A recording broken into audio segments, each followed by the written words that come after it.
Bismillahirrahmanirrahim. Bismillahirrahmanirrahim. La haula wala quwata illa billahil aliyil azim. Qala musannifu rahimahumullahu ta'ala wa nafa'ana bi ulumihim amin ya Allah ya rabbal alamin. Allahumma shalli ala sayyidina Muhammad wa ala ali sayyidina Muhammad ila hadratin Nabil Mustafa Muhammadin sallallahu alaihi wasallam wa ala alihi wa sahbihi wa azwajihi wa dzurriyyatihi wal anbiya'i wa mursalina wa awliya'i wa syuhada'i wa sholihina wa jam'il malaikatil muqarrabina wa hususon la rusyabrul qori ajilani wa hususon la ruhi syedina Abi Bakri wa Umar wa Utsman wa Ali wa radhiyallahu anhum wa hususon la ruhi Bapak Ibad Badru Jaman bin Aki Jamil wa hususon la ruhi musannif wa kitab Tanqihul Qaul al-hasis bisar hilu babul hadis Senawi al-Bantani al-Jawi wa sulim wa furim wa silsilatim wa mu'minina wa mu'minat wa muslimina wa muslimat al-ahya'i minhum wal amat lahumul fatihah. A'udzu billahi minasyaitonir rajim. Bismillahirrahmanirrahim. Alhamdulillahi rabbil alamin arrahmanir rahim maliki yaumiddin iyyaka na'budu wa iyyaka nasta'in ihdinas siratal mustaqim siratal ladzina an'amta 'alaihim ghairil maghdubi 'alaihim waladdallin rabbighfir lana wa liwalidayya wa lil mu'minina amin. Bismillahirrahmanirrahim. Urang ngajengkeun kana Tanqihul Qaul halaman 34 anu aya kitabna halaman 24 anu aya kitabna mangga urang samikeun logatanana upami teu acan aya logatan urang logatan sasarengan upami abdi salah dina ngalogatna atawa dina maca jabar JR-na dina narkibna mohon dihapunten wae karna ieu teh panuju belajar sasarengan. Lereskeun wae di komentar sanes bade menggurui tetapi urang belajar sasarengan. Al-Babur Rabi'ah. Bismillahirrahmanirrahim. Kitab Tanqihul Qaul teh kitab hadis-hadis. Sadayana teh 40 hadis, ieu nembe hadis ka 14.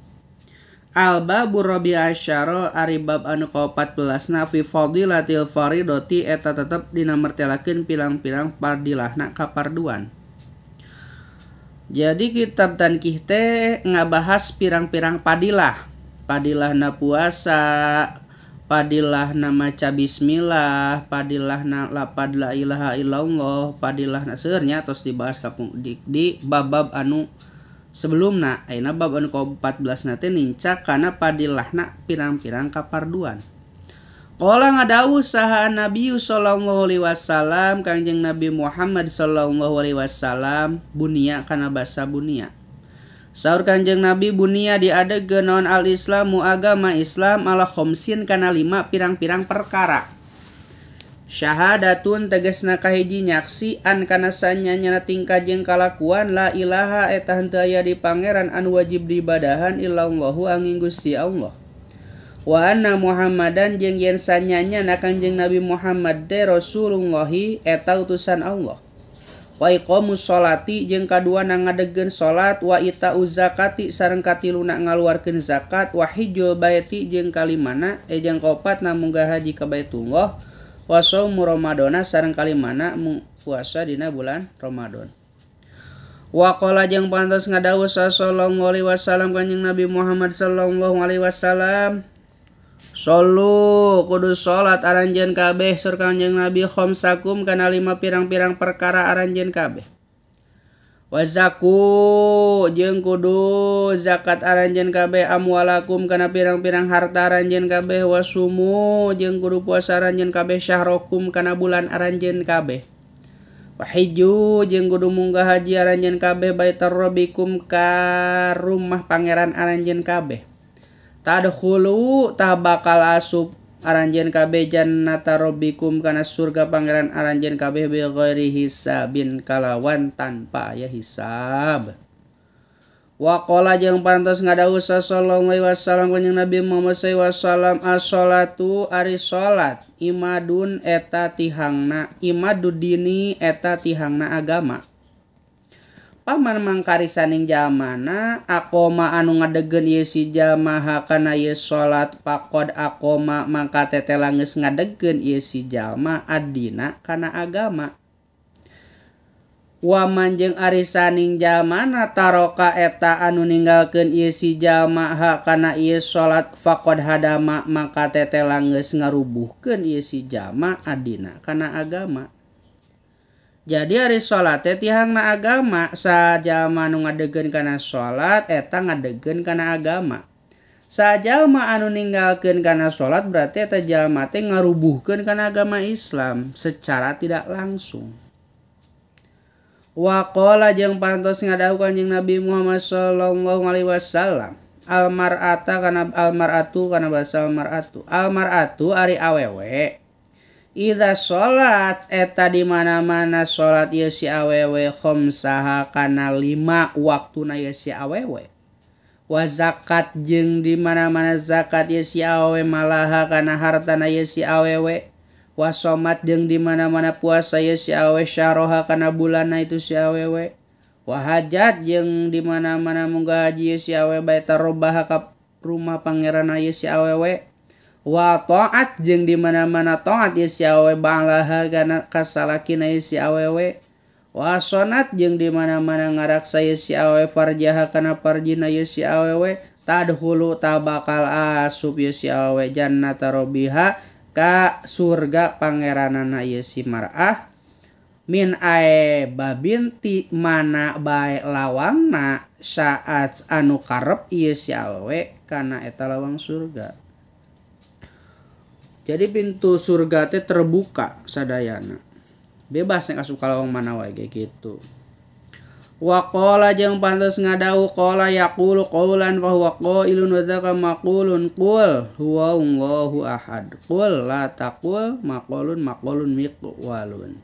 Qala fil madi tina lapad sulasi mujarrad bab hiji. Qala ngadawuh sallallahu alaihi wasallam Kanjeng Nabi Muhammad sallallahu Likuli syai'in eta tetepikeun saban-saban perkara ilmun ari aya ilmuna khobar muqaddam mubtada muakhar. Khobar muqaddam meunang nyieun tina jar majrur meunang. Rupana jarli rupana majrun kullin. Ilmun jadi mubtada muakhar, mubtada dipaneurikeun khobar diheulakeun. Saur Kanjeng Nabi ari saban-saban perkara teh ilmun eta aya ilmuna wa ilmul imani jeung ari ilmuna iman as-shalatu eta salat. Ilmuna iman teh salat. Wa qala jeung pantos ngadawuh saha sallallahu alaihi wasallam Kanjeng Nabi Muhammad sallallahu alaihi wasallam ittaqu kuna basa ittaqu kudu takwa ranjeun kabeh Allah ka Gusti Allah fi sholati dina nalika salat.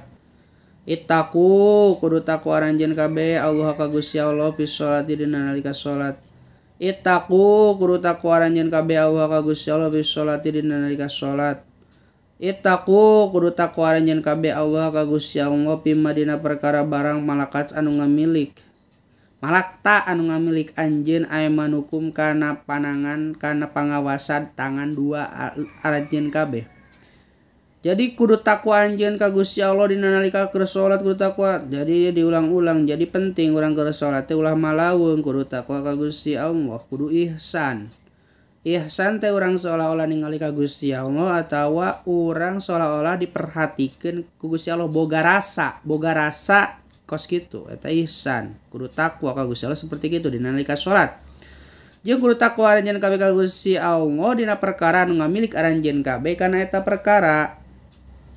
Jadi pangawasa urang anjeun anu dipiboga ku urang, anu dikawasa ku urang teh kurang kudu dijieun katakwaan eta teh pikeun takwa teh naon ngadeukeutkeun ka Gusti Allah ngajauhan kana larangan Gusti Allah takwa. Ittaqu jeung kudu takwa ranjeun kabeh Allah ka Gusti Allah fi dha'ifaini dina anu lemah dua. Almar'ata teges almar'atil armilati tegesna randa awe randa wasobiyatimi jeung budak yatim. Budak yatim jeung randa kudu ditulungan, kudu dibantu, kudu dipikeun nyaah.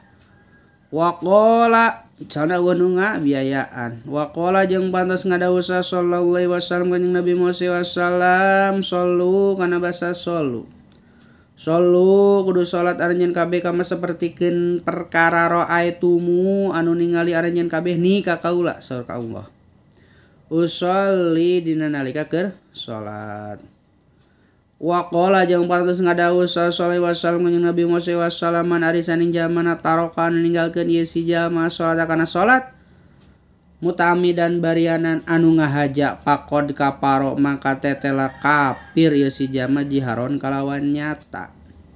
Jama ninggalkeun salat bari ngahaja eta kafir zihar, kafir secara nyata. Kudu syahadat deui berarti. Lamun kafir karual ti Islam. Lamun salat heung teu syahadat deui.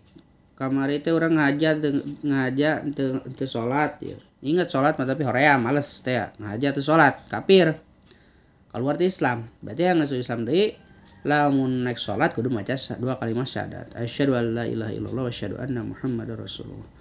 Wa qala jeung pantes ngadawuh sallallahu alaihi wasallam kanjing Nabi Muhammad sallallahu as-shalawatu kana basa shalawat. As-shalawatu ari pirang-pirang salat al-khamsu anu 5. Kaparot eta jadi kiparat 5 kana perkara dosa bainahunna anu tetep ieu dosa di antara 2 salat. Ma teges majtuniba nu dinasa lagi dijauhan non akabairu pirang-pirang dosa gede. Wal Jum'atu jeung ari salat Jumat ila Jum'ati nempikeun kas Jumat anu sejen. Kaparat eta jadi kiparat 5 kana perkara dosa bainahuma nu tetep ieu mah di antara 2 Jumat wa ziyadatus salasati ayamin jeung nambahan 3 pirang-pirang poe. Jadi Jumat ka Jumat salila Jumat ka Jumat eta jadi kiparat dosa. Jumat ayeuna urang salat Jumat saja urang salat deui tah. Kiparat dosa tengah-tengahna teh antara dosa Jumat jeung Jumat musejen teh tidak termasuk dosa-dosa anu gede. Kitu dina salagi ngajauhan dosa-dosa anu gede. Wa qala jeung pantes ngadawuh sallallahu alaihi wasallam kanjing Nabi Muhammad wasallaman kana basa man arisaning jamana jamaah anu ngajama ieu si jama tegasna anu ngumpulkeun ieu si jama anu ngumpulkeun salat ieu si jama baina salataini di antara 2 salat jama takdim atawa jama takhir. Ngagabungkeun salat asar jeung salat lohor dina salat eta ngajama min ghairi udrin ngajama teh tina teu aya udur bari teu aya udur. Apaan ngajama teh meunang lamun nyanyabaan leuwih ti 2 pemondokan gitu sabaraha ratus kilo atau sabaraha puluh kilometer meunang dijama salat. Salat lohor ditarik ke asar, misalkan keur di jalan teu kaburu salat lohor niat ngajama salat lohor dijama ke asar. Jadi salat asarna dikumpulkeun jeung salat lohor. Jama takhir ngaranna. Ieu si jama udur ngajama salat. Pakot atama katetela geus ngadatangkeun ieu si jama baban kana panto min abwabil kabairi anu tetep tina pirang-pirang pantona dosa gede. Jadi eta teh sarua jeung mukakeun pantona dosa gede lamun jama ngajama salat bari teu aya udur. Al-babu khamisa asyara fi fadilatis sunnani wallahu a'lam bishawab.